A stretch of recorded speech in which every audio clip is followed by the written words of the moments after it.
Welcome back friends, this is current affairs funda. आज की इस वीडियो में हम बात करेंगे ऑर्थो सेंटर की। अभी हमने जो प्रीवियसली दो वीडियोस में डिस्कशन किया है वो हमने सरकम सेंटर के बारे में बताया था, इन सेंटर के बारे में बताया था, क्योंकि अभी हम सेंटर्स ऑफ ट्रायंगल के बारे में बात कर रहे हैं। तो आज हम बात करेंगे ऑर्थो सेंटर की। इसको हिंदी में कहते हैं लंब केंद्र। मैं आज की इस वीडियो में आपको बताऊंगा कि लंब केंद्र बनता कैसे, ऑर्थो सेंटर कैसे बनाया जाता है, और दूसरी चीज इस पर आधारित जो भी क्वेश्चंस होते हैं वो कैसे पूछे जाते हैं। तो यहाँ पर मैंने लगभग 7 से 8 क्वेश्चंस यहाँ पर इंक्लूड किए। ये सारे के सारे क्वेश्चन जो हैं ये प्रीवियस ईयर में आ भी चुके हैं। तो आपको एक आइडिया लग जाएगा कि आपसे ऑर्थो सेंटर से क्वेश्चंस ज्योमेट्री सेक्शन में कैसे पूछा जाता है। तो ये कंप्लीटली आज का पार्ट 12 होगा, और इस वीडियो को बनाने में हमारी मदद की है मिस्टर गौरव ने। साथ में एक चीज मैं आपको बताना चाहूंगा, अगर पहली बार आप ये वीडियो देख रहे हैं तो आप इस चैनल को सब्सक्राइब दोस्तों जरूर कर लें, ताकि आप तक रेगुलर अपडेट्स आते रहें। और इस वीडियो को लाइक करके अपने डाउट जरूर पूछ सकते हैं कमेंट करके, और इस वीडियो को शेयर करना ना भूलें। सबसे पहले मैं आपको बताना चाहूंगा कि सेंटर्स ऑफ ट्रायंगल्स में, त्रिभुजों के केंद्र में ऑर्थो सेंटर ये होता क्या है। अब देखो, ऑर्थो सेंटर को हम हिंदी के में कहते हैं लंब केंद्र। और ये बनता कैसे है? ये बनता है जो आपका लॉन्गेस्ट आपको हाइट ड्रॉ करनी होती है, तो ये केवल ए वर्टिसेस से ही हो सकती है। तो अब जब ए से बी सी पर आप परपेंडिकुलर ड्रॉ करते हैं, जहां पर आपके तीनों परपेंडिकुलर मिलेंगे उनको हम क्या कहेंगे? ऑर्थो सेंटर, लंब केंद्र। तो हम कह सकते हैं it is the point of intersection of all the 3 altitudes of a triangle. अब एक क्वेश्चन आपके माइंड में आ रहा होगा कि एल्टीट्यूड और परपेंडिकुलर में क्या डिफरेंस होता है। तो मैं आपको ये बताना चाहूंगा कि एबीसी हमारा क्या है? एक ट्रायंगल है, सपोज कर लो। अब यहां पर मैं आपको यही चीज बताना चाहूंगा कि अगर मैंने ए से इस बीसी पर एक लाइन खींची, एक परपेंडिकुलर ड्रॉ किया, तो हम कह सकते हैं कि ए से हमने बीसी पर एक लाइन खींची और ये 90 डिग्री पर एज इट इज है यहाँ पर। तो ये क्या है? ये हमारा एल्टीट्यूड है। एल्टीट्यूड क्या होता है? Highest to the lowest point of a triangle होता है। इस ट्रायंगल पर ए से ये सबसे हाईएस्ट पॉइंट यहाँ पर हो जाएगा, लेकिन 90 डिग्री वहां पर बनाना भी चाहिए, ये भी बात होती है। और परपेंडिकुलर क्या है? अगर मैंने यहाँ से एक लाइन खींच दी, ये भी 90 डिग्री बना रही है। तो अगर मैंने आप मान लिया कि ये सी है, ये एफ है और ये जी है, तो एफ जी क्या है? ये एक परपेंडिकुलर हो जाएगा। ये चीज ध्यान रखना। तो इन दोनों में केवल यही दोस्तों बेसिक डिफरेंस होता भी है, ठीक है। आई होप आपको समझ में आ गया होगा। और जो ये पॉइंट है ओ, ये क्या है? ऑर्थो सेंटर है हमारा, जहां पर सारे के सारे हमारे ये एल्टीट्यूड मिलते हैं, ठीक है। तो यहाँ पर कुछ चीजें लिखने वाली हैं, उनको आप नोट डाउन कर लो। तो हम कह सकते हैं कि ए डी जो है और बी ई और साथ में सी एफ, ये क्या है हमारे? ये एल्टीट्यूड है। और साथ में ओ पॉइंट क्या है? ये आपका ऑर्थो सेंटर है, ठीक है। अब इसके कुछ फैक्ट्स होते हैं जिसको आपको समझना होगा, कि हम ट्राई करके देखेंगे कि एक्यूट एंगल पर क्या इफेक्ट होता है, राइट एंगल पर क्या पड़ता है। ये सारी चीजें हमें समझनी पड़ेंगी यहाँ पर, ठीक है। तो सबसे पहले हम देखते हैं कि ortho centre in acute angle triangle. Acute angle triangle में ऑर्थो सेंटर कहाँ पर बनता है, कैसे बनता है, ये चीजें। तो एक एबीसी हमारा ट्रायंगल है, ठीक है। और क्या हमने किया कि ए से जो बीसी पर हमने क्या है? एक एल्टीट्यूड ड्रॉ किया, ठीक है। अब इसी तरह से मैं आपको बताना चाहूंगा, जो पीछे वाला जो क्वेश्चन था, जो हमने पीछे डायग्राम देखा था, जस्ट वही डायग्राम ये भी है, ठीक है। अब इसमें कुछ फैक्ट है जिनको आप नोट डाउन कर लो। सबसे पहले अगर बात की जाए ए डी बी, तो देखो ये क्या है? ए डी बी, अगर मैं बात करूं ए डी सी 90 डिग्री है और ए डी बी क्या है? ये भी आपका 90 डिग्री है। तो यहाँ पर जो जो मैं एंगल लिख रहा हूँ ये आप नोट डाउन कर लें। एंगल ए डी बी ये किसके बराबर होगा? एंगल ए डी सी के बराबर होगा। और साथ में ये किसके बराबर होगा? इसी तरह से सी, अगर आप बात करते हो सी एफ ए, ये वाला भी आपका सी एफ, अगर बात करो एंगल सी एफ ए, ये भी आपका 90 डिग्री बन जाएगा। ये वाला पोर्शन भी 90 और ये भी, दोनों 90 90 बनेंगे। तो ये दोनों बराबर हो जाएंगे। तो हम कह सकते हैं एंगल सी एफ ए ये किसके बराबर हो जाएगा? सी एफ ए बराबर हो जाएगा एंगल सी एफ बी के। और ये फिर किसके बराबर हो जाएगा? आप एक बार आप इस तरह से ट्राई कर सकते हो, ठीक है। अभी हमने क्या सी एफ ए लिया, अब हम ले लेंगे बी ई ए को, ठीक है। तो हम कह सकते हैं कि एंगल बी ई ए, अब ये देखो बी ई ए किसके बराबर हो जाएगा? ये वाला एंगल जो है इसके बराबर हो जाएगा बी ई सी के। तो ये सारे एंगल बी ई सी भी आपस में बराबर हैं, और ये सारे हैं कितने? 90 डिग्री है। तो सबसे पहला फैक्ट तो आपने ये नोट डाउन कर लिया। दूसरी यहाँ पर क्या प्रॉपर्टी निकल कर आती है? ये प्रॉपर्टी ये बनती है कि ये जो बी ओ सी की बात करूंगा, बी और ये ऑर्थो सेंटर है, बी इस पर पॉइंट क्या है? ओ है। तो बी ओ सी, मैं यहाँ पर एक चीज बताना चाहूंगा, जो आपका ये एंगल ए है, angle A plus angle B O C, ये कितना होता है हमारा? 180 डिग्री, ठीक है। अब इसी तरह से आपने देखा कि बी ओ सी पर इसके अपोजिट वाला हमने इसको जोड़कर 180 कर दिया है। तो अगर बात की जाए सी ओ ए की, ठीक है, बिल्कुल सेम इसी तरह से, या ए ओ सी की, तो ये हमारा क्या हो जाएगा, angle B plus angle A O C, ये कितना हो जाएगा, ये भी आपका 180 डिग्री हो जाएगा। और अगर बात की जाए इस एंगल सी की, तो देखो बी ओ ए या ए ओ बी, तो हम कह सकते हैं angle C plus angle A O B जो है ये कितने बराबर हो जाएगा, ये भी आपका 180 के बराबर हो जाएगा। ये 3 फैक्ट्स हैं, इनको आप नोट डाउन कर लें, यहाँ से आपका क्वेश्चन बन जाता है। अगर आपसे यहीं पर बी ओ सी पूछ लिया जाए और आपको एंगल ए दिया होगा तो आप आसानी से निकाल सकते हैं फर्स्ट में पुट करके। तो ये 3 चीज़ें आपने यहाँ पर नोट डाउन कर ली।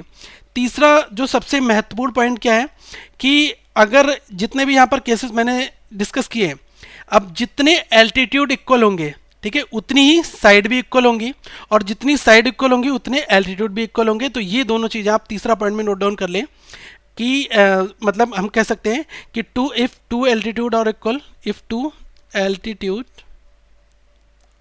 Are equal then two side will be equal. ठीक है, टू साइड इक्वल, ये आप लिख लें यहाँ पर। और हम ये भी वाइसा वर्सा भी कह सकते हैं, अगर दो साइड इक्वल हैं तो इसी तरह से दो एल्टीट्यूड भी इक्वल होंगे। ठीक है, इस वाले पॉइंट के ऊपर आपसे क्वेश्चन आगे पूछा जाएगा, तो आप इस पॉइंट को नोट डाउन करके रख लें। नेक्स्ट पॉइंट की बात करते हैं, इसमें कहा गया कि ऑर्थो सेंटर इन ऑब्ट्यूज एंगल ट्रायंगल।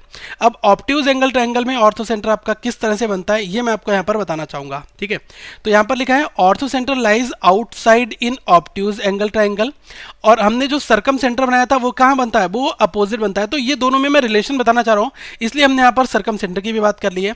अब ये किस तरह से बनता है, एक आपका कौन सा ऑब्ट्यूज एंगल है।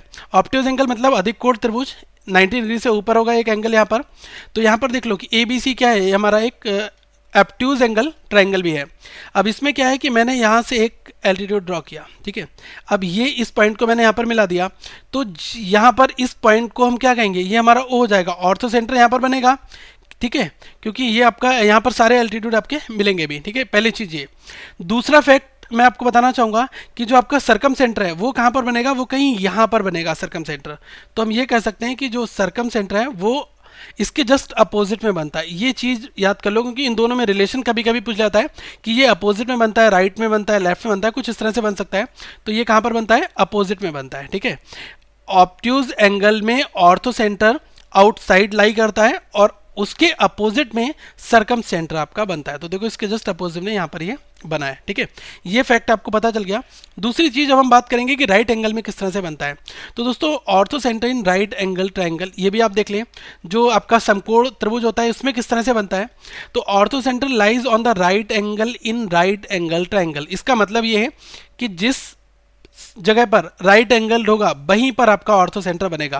तो मैं आपको बताना चाहूँगा कि आपने कोई भी अगर समकोण त्रिभुज बना लिया, मतलब कि राइट एंगल, तो ये आपको 90 डिग्री दिखाता है। तो हम ये कहते हैं ना कि जो अगर ए बी सी है, इसमें क्या है कि ये बी सी पर राइट एंगल है, तो ये वाला पॉइंट क्या है, 90 डिग्री है। तो ये वाला पॉइंट की मैं यहाँ पर बात करना चाह रहा हूँ।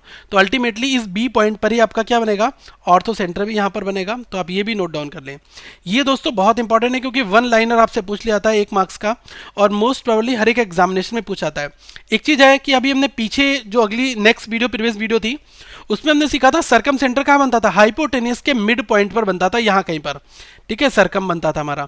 और ऑर्थो कहाँ पर बनता है, ऑर्थो राइट एंगल जहाँ पर होता है वहीं पर एग्जैक्टली बनता है। ठीक है, तो ये आपको पता है कि 90 डिग्री कंप्लीट होता है, इस पॉइंट पर आपका बी पर ही ओ बी बनता है। आई होप आपको ये फैक्ट्स समझ में आ गए होंगे।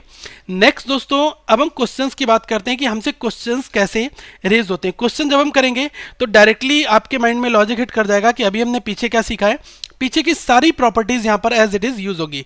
ये जो पहला क्वेश्चन है ये आपका एफसीआई असिस्टेंट ग्रेड 3 एग्जामिनेशन 2012 में पूछा गया था। इसमें कहा गया है the orthocentre of right angle triangle lies. अब अभी हमने जस्ट प्रीवियसली सीखा है कि ऑर्थो सेंटर राइट एंगल पर कहाँ पर ये ऑर्थो सेंटर जो है वो राइट एंगल ट्रायंगल मतलब समकोण त्रिभुज में कहाँ पर बनता है, जहाँ पर राइट एंगल होता है जिस वर्टेक्स पर। तो हम कह सकते हैं at the right angular vertex. तो ऑप्शन बी हमारा करेक्ट है, ये हमारा राइट आंसर हो गया। ठीक है, पीछे के फैक्ट्स अगर आपको याद हैं तो आप तुरंत टिक मार के निकल जाओगे, लेकिन ये डायरेक्टली क्वेश्चन सॉल्व करोगे तो आपको फैक्ट्स तो समझने पड़ेंगे। ठीक है, इसलिए मैं कहता हूँ कि थ्योरी पोर्शन को हम ढंग से करेंगे ताकि हम न्यूमेरिकल्स अच्छे से बना सकें। सेकंड क्वेश्चन की हम यहाँ पर बात करेंगे। इसमें कहा गया है the perpendicular drawn from the vertices to the opposite side of triangle meet at a point whose name is. अब देखो अभी जस्ट हमने पीछे क्या सीखा था, सबसे पहला डायग्राम उसमें लिखा है the perpendicular drawn from the vertices to the opposite side of triangle. मतलब कि एक कोई ट्राइंगल है और यहाँ से ये वर्टिसेस से हमने अपोजिट पर ड्रॉ किया, फिर हमने यहाँ पर किया, ठीक है, फिर हमने यहाँ पर किया, कुछ इस तरह से किया था। तो जो ये पॉइंट मिल रहा था ये क्या था, हाईएस्ट जो एल्टीट्यूड हमने बनाया था हाईएस्ट पॉइंट से लोएस्ट पॉइंट पर, तो हमारा वहाँ पर क्या ऑर्थो बनता था। तो अल्टीमेटली राइट आंसर क्या हो जाएगा, ऑर्थो सेंटर यहाँ पर। ठीक है, जो हमने इस वीडियो में सीखा है वही क्वेश्चन ये आपका एसएससी एलडीसी सीएचएसएल 10+2 2013 में ये क्वेश्चन पूछा जा चुका है। ठीक है, अब नेक्स्ट क्वेश्चन की हम यहाँ पर बात करते हैं। ठीक है, एक चीज और मैं आपको बताना चाहूंगा, उसको आप नोट डालकर लिख लें। आप लिखें ऑल एल्टीट्यूड और परपेंडिकुलर। ठीक है, ये आपसे पूछा गया था कि सारे के सारे एल्टीट्यूड जो होते हैं वो आपके परपेंडिकुलर होते हैं, लेकिन इसका वाइसा वर्सा फॉलो नहीं होता है। मतलब हम ये कह सकते हैं कि ऑल एल्टीट्यूड, डबल ए लिख लें, ऑल एल्टीट्यूड और परपेंडिकुलर, ये चीज आप नोट डाउन कर लें। लेकिन सारे के सारे परपेंडिकुलर जो हैं वो आपके एल्टीट्यूड नहीं होते, क्योंकि एल्टीट्यूड क्या होता है, ये हाईएस्ट पॉइंट से लोएस्ट पॉइंट पर जब 90 डिग्री बनता है तो वहां पर हम एल्टीट्यूड बनाते थे। ये फैक्ट्स भी आप नोट डाउन कर सकते हैं। ठीक है, जिसको अभी हमने पीछे एक्सप्लेन भी किया है। नेक्स्ट जो है दोस्तों थर्ड क्वेश्चन की हम यहाँ पर बात करेंगे। इसमें कहा गया है the sum of 3 altitude of a triangle is. पूछा है कि तीनों एल्टीट्यूड का समेशन जो है वो बेसिकली क्या बनेगा, ये आपको बताना है। तो ये थोड़ा सा फैक्चुअल बेस्ड है, इसको मैं आपको बताना चाहूंगा। जो सबसे फर्स्ट डायग्राम है वो है ये आपका एसएससी सीजीएल टायर 1 के एग्जामिनेशन 2013 में ये पूछा जा चुका है। तो अभी बिल्कुल जो सबसे वेरी फर्स्ट डायग्राम यहाँ पर दिख रहा है आपको। अब यहाँ पर आप क्या करो कि एक ट्राइंगल ले लो ए बी डी। मैंने क्या लिया कि in triangle A B D, इसकी मैं केवल बात कर रहा हूं यहां पर। तो यहां पर आप क्या देखो कि ए बी डी में अगर बात की जाए तो ए बी क्या है, जिसको मैं देखो अंडरलाइन कर रहा हूं, आप इसको एक बार देख लें। अगर आपको ये दिखाई दे रहा होगा तो इस तरह से मैं इसको अंडरलाइन करके दिखा रहा हूं। इस वाले ट्राइंगल की बात मैं कर रहा हूं, केवल इस वाले ट्राइंगल की। ठीक है, तो देखो ए सी क्या है, ए बी क्या है, ये आपका हाइपोटेनियस हो गया, और ए डी और बी डी, बी डी और ए डी ये क्या है, लंब और बेस हो जाएंगे हमारे। मतलब कि परपेंडिकुलर और बेस, लंब और आधार हो जाएंगे। ये आपका ए बी कर्ण हो जाएगा। ठीक है, तो ये हमें पता है कि जो कर्ण होता है हाइपोटेनियस वो हमेशा बड़ा होगा इन दोनों से, ये चीज़ आपको पता होगी। तो हम यहाँ पर क्या कह सकते हैं कि ए बी जो है वो क्या है, बड़ा हो जाएगा किससे, ए डी से। जो ये परपेंडिकुलर इससे बड़ा होगा, कि कर्ण जो है वो लंब से बड़ा होगा। इसी तरह से सिमिलर सिचुएशन में हम बात कर सकते हैं अगर हम ट्राइंगल सी एफ ए की बात करें। अब ध्यान रखना कि हम कौन सा ट्राइंगल ले रहे हैं, सी एफ ए, ये वाला ट्राइंगल ले रहे हैं। तो अगर आप सी एफ ए ले रहे हो तो सी एफ ए के लिए क्या है, आपका ए सी जो है ये आपका अब यहाँ पर हाइपोटेनस बन जाएगा। तो यहाँ पर हम कहेंगे हाइपोटेनस जो कर्ण होगा ए सी बड़ा होगा किससे, सी एफ, इस लंब से तो बड़ा होगा। ठीक है, ये दूसरा फैक्ट आपको पता चल गया। तीसरा, अब हम ट्राइंगल की बात करते हैं बी ई सी में, triangle BEC, in triangle BEC। अब देखो क्या है BEC, अब BEC की अगर आप बात करोगे तो B से C तक ये क्या है, ये आपका कर्ण हो गया हाइपोटेनस। तो BC क्या है, ये बड़ा हो जाएगा किससे, लंब से, और लंब क्या है, ये आपका BE। तो अभी इतनी चीजें हमने यहाँ पर निकाली। तो देखो हर बार में क्या है कि जब अल्टीमेटली सारे के सारे हाइपोटेनस जो है यहाँ पर हमने बड़े दिखाए, तो हम सारे हाइपोटेनस का समेशन यहाँ पर निकाल सकते हैं। ठीक है, सारे हाइपोटेनस का समेशन निकालोगे तो क्या हो जाएगा, AB, ये पहला हाइपोटेनस था यहाँ पर, दूसरा क्या था, AC आया था, AB प्लस AC प्लस, अब यहाँ पर देखो BC, ये भी हाइपोटेनस है। ठीक है, AB और AC और BC ये किससे बड़े हो जाएंगे, ये जितने भी यहाँ पर एल्टीट्यूड्स हैं इन सबसे बड़े हो जाएंगे। तो हम कह सकते हैं जो AD से बड़ा हो जाएगा यहाँ पर। और इसी तरह से अगर इसका समेशन कर दूंगा BE के साथ और मैं CF के साथ कर दूंगा तो इनसे भी बड़ा हो जाएगा। तो अल्टीमेटली हमने यहाँ पर क्या किया, ये जो हमारे हाइपोटेनियस हैं ये क्या है, यहाँ पर बड़े हो रहे हैं किससे, जो यहाँ पर एल्टीट्यूड जो लंब है यहाँ पर। ठीक है, एक तरह से हम highest point two lowest point की बात कर रहे हैं। तो ये हमारा AD परपेंडिकुलर था, तो ये किससे बड़े हो रहे हैं, ये सारे के सारे परपेंडिकुलर से। ठीक है, तो यहाँ पर क्या है, परपेंडिकुलर अल्टीमेटली छोटा हो जाएगा किससे, हाइपोटेनस से। ठीक है, तो अब आप देख सकते हैं कि AD plus BE plus CF ये किससे छोटा हो जाएगा, ये आपका इस वाले हाइपोटेनस से सबसे छोटा हो जाएगा। तो यहाँ पर एक पॉइंट आपका क्या निकल के आएगा कि less than the sum of sides. ठीक है, और ये जो साइड्स हैं आपकी, जो हाइपोटेनस है वो क्या है, आपकी एक साइड ही तो है। ठीक है, तो AD plus BE plus CF है वो किससे छोटा हो जाएगा, आपकी सारी साइड से छोटा हो जाएगा। तो ये चीज हमने यहाँ पर प्रूव भी की और इसी चीज का यूज जो है वो यहाँ पर होता भी। ये आपका सीजीएल टायर 1 2013 में दोस्तों पूछा जा चुका है। नेक्स्ट जो है क्वेश्चन नंबर 4 की अब हम यहाँ पर बात करते हैं। 4 में कहा गया है O is the orthocentre of a triangle ABC then BOC plus BAC is equals to. हम ऊपर वाले डायग्राम की बात करते हैं, इसको मैं यहाँ पर रफ कर दे रहा हूँ ताकि आपको एक साफ डायग्राम दिखाई दे, तो आप इसको नोट डाउन कर लें। ये आपका सीजीएल टायर 2 2014 में पूछा गया था दोस्तों। इसमें क्या क्या कि ओ जो है वो ऑर्थो सेंटर है ट्राइंगल एबीसी का, तो आपको बताना है कि बी ए सी, ठीक है, एक बी ओ सी और बी ए सी। अब देखो बी ओ सी और बी ए सी, तो यहाँ पर हमें क्या पता है कि एंगल ए, अब बी ए सी को क्या लिख सकते हो, बी ए सी को आप लिख सकते हो एंगल ए लिख सकते हो। तो हम यहाँ पर इसको हम ब्रैकेट में भी मैं लिख कर दिखा दे रहा हूँ कि बी ए सी, चाहे आप एंगल बी ए सी लिखो चाहे आप एंगल ए लिखो, दोनों बात बराबर है। तो ये क्या हो जाएगा बी ओ सी के साथ में अगर इसका आप समेशन करोगे तो ये अभी हमने पीछे पढ़ा था 180 डिग्री के बराबर होता है। जस्ट वन लाइन का आपसे क्वेश्चन इस फॉर्मेट में दोस्तों पूछा जाता है, ठीक है, तो आप इसको नोट डाउन कर लें। आई होप ये बहुत क्लियर है, आपको समझ में आ गया होगा।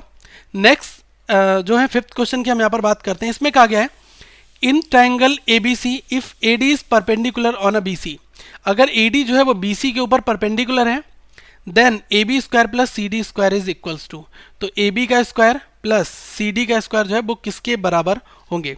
अब इसमें थोड़े से आपको 2-4 स्टेप्स मालूम होने चाहिए, तो उसके बाद आप इसको सॉल्व कर सकते हैं। ये क्वेश्चन जो है आपका सीजीएल टायर 1 2014 में दोस्तों पूछा गया था, ठीक है। अब हम सबसे पहले क्या करेंगे कि ट्राइंगल की बात हम करेंगे ए बी डी की यहाँ पर। अब देखो ए बी डी की हम यहाँ पर बात कर रहे हैं, तो ए बी डी में क्या है कि जो आपका ए बी क्या है, ये आपका हाइपोटेनस हो गया और ये आपका क्या है परपेंडिकुलर है आपका, ठीक है, और ये क्या है आपका बेस है। तो यहाँ पर हम कह सकते हैं कि ए बी स्क्वायर जो है वो किसके बराबर हो जाएगा, A D square plus B D square. Diagram में आप देख सकते हैं। इसी तरह से हम यहाँ पर क्या है ए डी स्क्वायर को निकाल सकते हैं। ए डी स्क्वायर क्या हो जाएगा, ये हो जाएगा A B square minus B D का स्क्वायर, ठीक है। हमने ए डी स्क्वायर को इधर रख लिया तो क्या हो जाएगा बी डी, ये A B square B D square को उधर भेज दिया तो ये क्या हो जाएगा A B square minus B D square यहाँ पर, ठीक है। ये आप इक्वेशन नंबर इसको 1 मान लो। इसी तरह से अब क्या करेंगे हम नेक्स्ट ट्रायंगल की बात करेंगे, ये है हमारा ए डी सी। अभी हमने ए बी डी में ए बी डी में बात की थी, अब हम ए डी सी में बात करेंगे। तो ए डी सी में देख लो जो आपका अब क्या हो जाएगा ए सी जो है ये आपका हाइपोटेनस बन जाएगा, ये अभी भी परपेंडिकुलर रहेगा और ये क्या हो जाएगा आपका बेस हो जाएगा, ठीक है। अब यहाँ पर आप देख लो कि ए सी स्क्वायर ये किसके बराबर हो जाएगा, A D square plus C D square, ठीक है, A D square plus C D square के बराबर। तो यहाँ से आप क्या करो कि ए डी स्क्वायर की वैल्यू निकाल दो, तो ए डी स्क्वायर के बराबर क्या हो जाएगा A C square minus C D square. तो ये हमारी इक्वेशन नंबर 2 आ गई। अब देखो A D square equal to this one, A D square equal to this one, तो आप दोनों इक्वेशन को इक्वेट कर दो तो हम कह सकते हैं बाई इक्वेशन 1 एंड इक्वेशन 2। तो हमें क्या मिलता है यहाँ पर A B square minus B D square that is equals to A C square minus C D square, ठीक है। अब यहाँ पर आप क्या करो कि जो सी डी स्क्वायर है इसको आप इधर ले आओ, तो यहाँ पर क्या है ए बी स्क्वायर को एज इट इज रखो, क्योंकि आपसे पूछा क्या A B square plus C D square पूछा है, तो A B square plus C D square को इधर ले आया, तो ए सी स्क्वायर यहाँ पर एज इट इज रहेगा और बी डी स्क्वायर उधर जाके पॉजिटिव के हो जाएंगे प्लस बी डी स्क्वायर। तो अल्टीमेटली ये चीज़ हमारी प्रूफ किसके बराबर होकर आई है, ये आई है A C square plus B D square के बराबर। अब देखो आपको एक ऑप्शन मिल जाएगा कि A C square plus B D square या B D square plus A C square, दोनों बात बराबर है। तो अल्टीमेटली ऑप्शन बी जो है ये हमारा दोस्तों राइट आंसर हो जाएगा, ठीक है। तो इस तरह से हम इन क्वेश्चंस को सॉल्व करते हैं। नेक्स्ट क्वेश्चन की हम यहाँ पर बात करते हैं नंबर 6 की। इसमें कहा गया है इन ट्राइंगल ए बी सी, ये हमारा एक ट्राइंगल होगा ए बी सी। अब पहले कंडीशन पढ़ लेना उसके बाद नेमिंग करना। इसमें कहा गया है कि angle A less than B, जो एंगल ए है वो किससे है, बी से छोटा है। फिर कहा गया the altitude to the base divides the vertex angle C into 2 parts C1 and C2। अब देखो कि जो आपका एक वर्टेक्स है वो किसमें 2 पार्ट में डिवाइड हो रहा है, एक C1 में और C2 में। तो अगर आप इसको C पॉइंट मानोगे तो क्या ये 2 पार्ट में डिवाइड हो रहा, नहीं हो रहा है, इसको भी नहीं मान सकते। तो अल्टीमेटली C किसको, हमें इसको मानना होगा। अब बाकी A भी आप किसी को मान लो, तो मैंने A इसको मान लिया, B इसको मान लिया और C इधर मान लिया। अब C 2 पार्ट में डिवाइड हो रहा है, एक C1 और C2 में, तो हम यहाँ पर कहेंगे कि एक एंगल आपका C1 बनेगा यहाँ पर और दूसरा एंगल क्या बन रहा है, ये C2 बन रहा है। तो ये क्वेश्चन के अकॉर्डिंग हमने नेमिंग कर ली। फिर क्वेश्चन हमसे ये पूछ रहा है कि इसमें से कौन सी कंडीशन जो है वो हमारी यहाँ पर सेटिस्फाइड होगी, ठीक है। सबसे पहले चीज़ तो अभी आप यहाँ पर क्या देख सकते हो कि एंगल, अगर मैं केवल इसकी बात करूँ एंगल ए प्लस, देखो ये हमारा 90 डिग्री है यहाँ पर और ये भी अल्टीमेटली 90 डिग्री है, ठीक है। अब क्या करना कि इस एंगल की मैं यहाँ पर बात करता हूँ, कि इस सी बी ए में, इसमें, ठीक है। तो इसमें हम क्या कह सकते हैं, एंगल ए। अब ध्यान रखो कि ये जब 90 डिग्री है और तो ये वाला और ये वाला C1 और ये एंगल ए, ये दोनों मिलाकर 90 होंगे, तभी तो 90 + 90 तीनों एंगल से हम प्रॉपर्टी यहाँ फॉलो होगी, तभी तो तीनों कोणों का 180 होता है। अब इकलौता अगर आपका ये वाला, इसको कोई नाम दे दो, एंगल डी दे दो नाम यहाँ पर। तो अगर मैं केवल इसकी बात कर रहा हूँ तो ये हमारा 90 डिग्री है, तो ऑब्वियसली ये दोनों का योग जो है वो 90 होना चाहिए, तभी तो 180 बनेगा। तो यहाँ पर हम कह सकते हैं angle A plus angle C1 that is equals to 90 degree, ठीक है। पहला फैक्ट हमें यहाँ से मिला। इसी तरह से दूसरा फैक्ट हम यहाँ से निकाल सकते हैं, angle B plus angle C2 that is equals to क्या हो जाएगा, ये आपका 90 डिग्री के बराबर हो जाएगा। क्योंकि ये भी आपका 90 डिग्री है तो obviously C2 plus angle B दोनों 90 होने चाहिए, तभी तो तीनों कोणों का योग क्या होगा, 180 हो जाएगा। अब इन दोनों का आप इक्वट यहाँ पर कर दो, ठीक है, इक्वल रख दो। तो यहाँ पर हम क्या कह सकते हैं, angle A plus angle C1 that is equals to angle B plus angle C2, ठीक है। तो यहाँ से हमें एक चीज़ क्या पता चल जाएगी, यहाँ से एक चीज़ आपको ये पता चल जाएगी, अब C1 को उधर ले जाओ तो क्या हो जाएगा यहाँ पर हमारा, या फिर आप C2 को इधर ले आओ तो क्या हो जाएगा, C1 minus C2 that is equals to क्या हो जाएगा, अब ये आपका ए जो है वो उधर जाएगा तो क्या हो जाएगा, B माइनस ए हो गया। अब आप देख लो कि यहाँ पर आपको रिलेशन कौन सा दिया हुआ है, रिलेशन आपको लास्ट वाला दिया है C1 plus C2 that is equals to B minus A, नहीं C1 माइनस C2, ये सेकंड लास्ट वाला हमारा ऑप्शन दिया है, C1 minus C2 that is equals to B minus A. तो हमारा राइट आंसर क्या हो जाएगा, ऑप्शन सी हो जाएगा, ठीक है। आई होप आपको ये प्रॉब्लम दोस्तों समझ में आ गई होगी, ठीक है। अब नेक्स्ट क्वेश्चन की हम यहाँ पर बात करते हैं 7th की। इसमें कहा गया है कि इन ट्राइंगल ABC, अब केवल ABC ट्राइंगल की बात हो रही है, BD और CE जो है वो परपेंडिकुलर है AC के ऊपर और AB के ऊपर रिस्पेक्टिवली।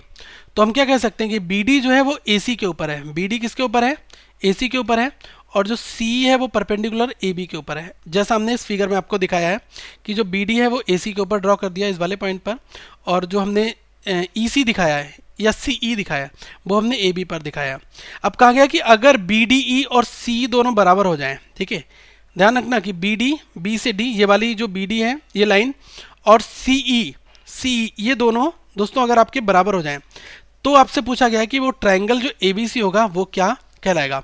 अभी मैंने जस्ट आपको पीछे बताया था कि अगर दो एल्टीट्यूड बराबर हैं तो दो साइड बराबर हो जाएंगी, और किसी भी ट्राइंगल में दो अगर एल्टीट्यूड बराबर हो रहे हैं, नोट डाउन कर लें, तो हमारी दो साइड क्या है, इक्वल हो जाएंगी। और जब दो साइड इक्वल हो जाएंगी तो एंगल जो ट्राइंगल होगा वो ऑटोमेटिकली क्या बन जाएगा, आपका समद्विबाहु बन जाएगा। दो भुजाएं बराबर हैं तो इसको हम कह सकते हैं आइसोलेस बन जाएगा, ठीक है। तो अल्टीमेटली आप इसको भी नोट डाउन कर लें, ठीक है। अब ऐसे क्वेश्चंस एक एक पॉइंट्स के आपसे पूछे जाते हैं तो आप इसलिए इसको नोट डाउन कर सकते हैं। तो राइट आंसर क्या हो जाएगा, ऑप्शन बी हमारा हो जाएगा। अब ये क्वेश्चन आपको असाइनमेंट के लिए दिया है, कुछ भी नहीं है इस क्वेश्चन में, आप शायद पहले बार में इसको सॉल्व कर लेंगे। ये भी लेकिन आपका SSC सीजल टायर 1 2013 में आया है, और ऊपर वाला CSL 2014 में पूछा गया है। इसमें लिखा है in a triangle if 3 altitude are equal then the triangle is. अब मैं आपको हिंट भी दे रहा हूँ, आई होप आपको ये पता चल गया होगा, जब 3 एल्टीट्यूड इक्वल हैं तो 3 साइड भी इक्वल होंगी। ऑब्वियसली जब 3 साइड इक्वल होंगी, 3 भुजाएं इक्वल हैं, तो उस ट्रायंगल को क्या कहते हैं। कमेंट बॉक्स में आप रिप्लाई जरूर करें। अगर आपने अभी तक हमारी पुरानी वीडियोस देखी हैं तो आप जरूर इस क्वेश्चन का आंसर दे सकते हैं। अगली वीडियो में हम कुछ नए टॉपिक के साथ आएंगे। तो दोस्तों यहाँ पर सारी ज्योमेट्री की वीडियोस आप टाइप 1 के साथ देख सकते हैं। इस लोगो पर क्लिक करके चैनल को सब्सक्राइब जरूर कर लें। ट्विटर पर आप हमें फॉलो कर सकते हैं, फेसबुक पर आप इस लिंक से हमें फॉलो कर सकते हैं, और दूसरी चीज़ आप हमारी वेबसाइट को डेली विजिट कर सकते हैं दोस्तों। तो इस वीडियो को लाइक करें, चैनल को सब्सक्राइब करना ना भूलें, साथ में इस वीडियो को शेयर जरूर करें। Thank you friends, have a good day.